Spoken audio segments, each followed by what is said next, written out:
10 people invited to a small island far away from the land. In a mysterious house, one by one, they all die.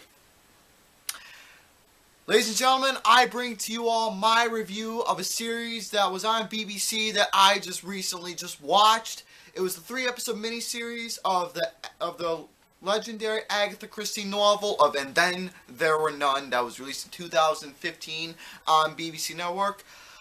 And I'm going to tell you all right now, basically the plot is simple. Based off of the book, 10 people invited to an island of the characters followed by the order that they all died.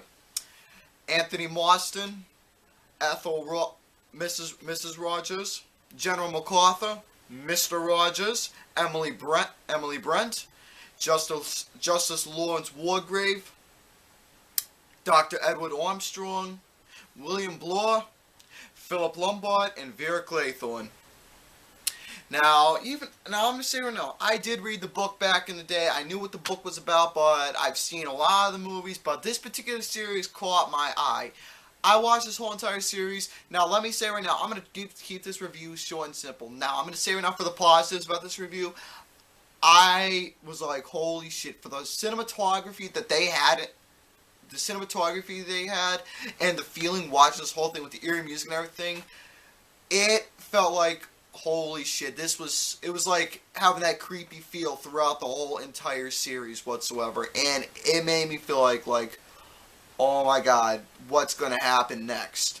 That's what it felt like watching this whole series with the eerie house as all, the personality of each entire character, on how they were all well developed for each character, representing their personalities, and plus when the record swan song announced each particular death, each particular murder that each character did, they actually went into more detail in the storyline and went back in the past to show each character and made them describe a little bit more about their past crimes that they've all committed.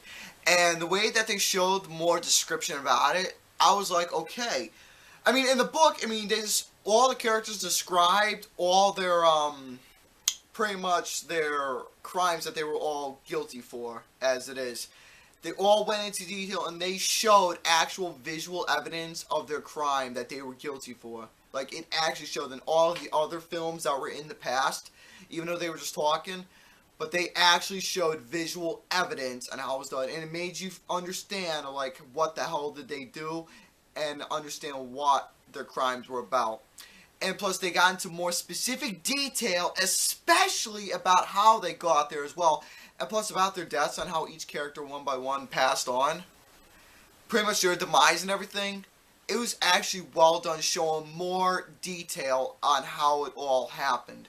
And plus, like I said, the cinematography, it was that creepy, eerie feeling of how the book was based on. Not like the other movies, but how this was actually supposed to make you feel when reading that book. It was supposed to be that eerie, creepy, mysterious story.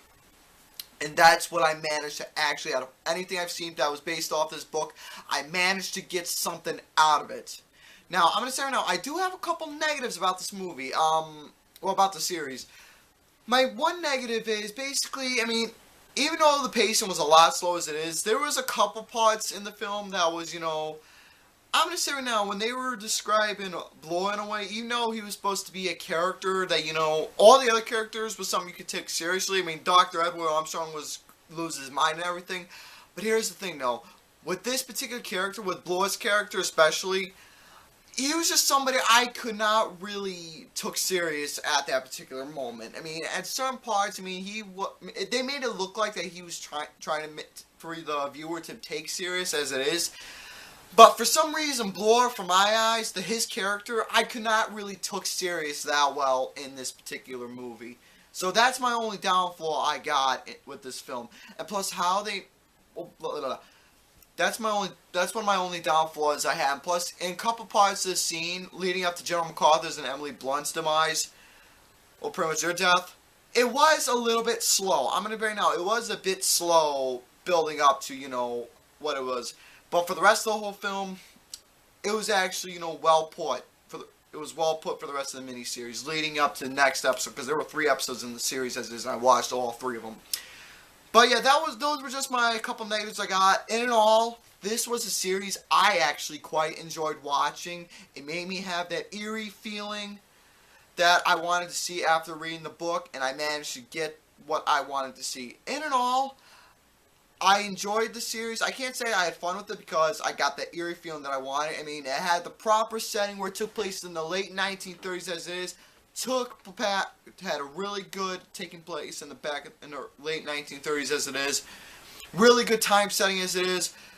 And cinematography great. The plot, some of the pacing was good most of the part because of how the point for each leading up to each character's death and explanation of, for each segment that goes on for the film.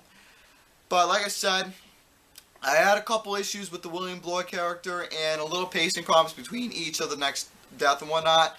But in and all, it was a really interesting series. I really dug the whole entire thing after reading the book, and I managed to visually see and mostly in detail more than how the book actually explained.